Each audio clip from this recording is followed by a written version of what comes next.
Welcome to the Thursday episode of The Lowdown, everybody. I am Robert Rosenfeld, and today we're going to do something a little bit special. We know the next generation console from Sony is out there. It's on the horizon, and enough bits of information and rumors have started to make its way online for us to get a good idea of what this next-gen console is really shaping up to be. So I've gone through all those reports, I've read the rumors and the fan speculation, and compiled everything into this video to give you guys a good idea of what the PS5 is really shaping up to be, and what features it's going to have, and what it's not.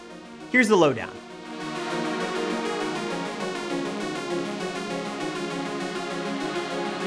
We talked a few weeks ago about the release date of the new Xbox console most likely being sometime in 2020, and it looks like the next-gen PlayStation will launch around then as well. And we've heard many different rumors that we could see the PS5 way sooner than that, maybe even in 2019, but typically Sony and even Microsoft don't want to cannibalize the sales of their current consoles with new releases, and Sony CEO John Cordura said himself that the PS4 is entering the final phase of its life cycle, and the company is using the next 3 years to prepare the next step. Hopefully enough hardware advancements will be made by then to really warrant a big update for the console, and what we are expecting from Sony in the PlayStation 5 is something really big. We don't know any info on concrete specs right now, but the current rumors suggest that the PS5 will run off of an AMD processor with an 8-core Zen CPU architecture and AMD's upcoming Navi architecture for a high-end and powerful GPU that'll have native 4K support and the ability to display the next generation of gaming graphics.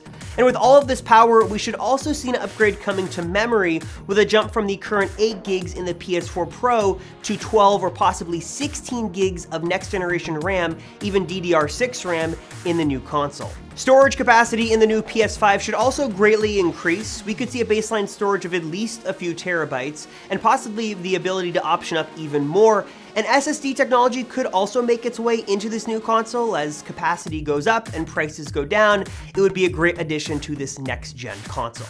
This would especially be important if Sony does decide to axe the disk drive. We don't know yet if that's going to happen or not, but we'll talk about that a little bit more in a minute. All of this new hardware would not only go to power the latest and greatest games, but it may also be used to provide a much more immersive experience for PSVR version 2.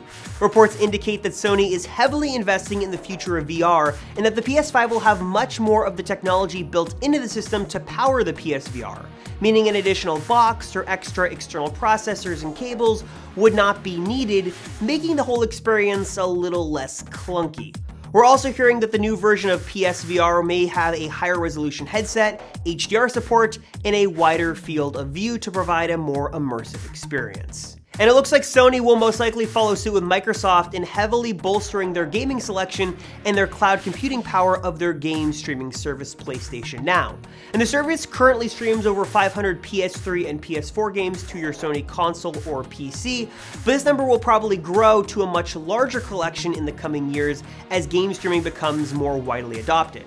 And we talked about how the rumored xCloud streaming service would have the cloud computing power to stream new titles in high quality and low latency, and we're assuming that PS Now will work in the same way in the next few years, getting some beefy processing upgrades in data centers to handle this kind of game streaming. But this would also mean that the average home broadband connection will need to get much faster, especially if 4K streaming is the standard for these new consoles. But with the improvement from ISPs as far as speed goes and coverage, and the new next generation 5G tech making its way out into new cities, this will hopefully mean that speeds at home will get a lot better in the next few years.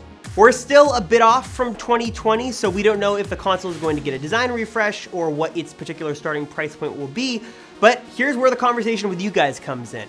What do you guys think of the PS5 and what the rumors suggest it's shaping up to be? Do you hope that game streaming is what's next for gaming consoles? Do you hope the PS5 will have a particular feature or a particular design? Leave a comment down below, and as always, send us a video message on Twitter or Instagram for your chance to be featured on the next episode of The Lowdown. And before we wrap up today, in the last episode of The Lowdown, Tech1 TV said that the perfect budget Apple laptop would require just a bit of tweaking with the current models. They said this: no need for new laptop, kill the MacBook Air and make the MacBook 12-inch thicker to add one USB port and add an SD card slot. That's the dream, Tech1 TV.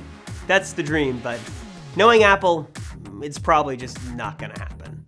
That's all I've got for today's special edition of The Lowdown, everybody. Thank you guys so much for watching this episode. Be sure to subscribe to the channel if you haven't already, and click that bell, turn on notifications so you are notified about upcoming videos from Techno Buffalo, and make sure you don't miss any Lowdown episodes. I'll see you guys back here on Tuesday to talk more tech news. Have yourself a great rest of the week.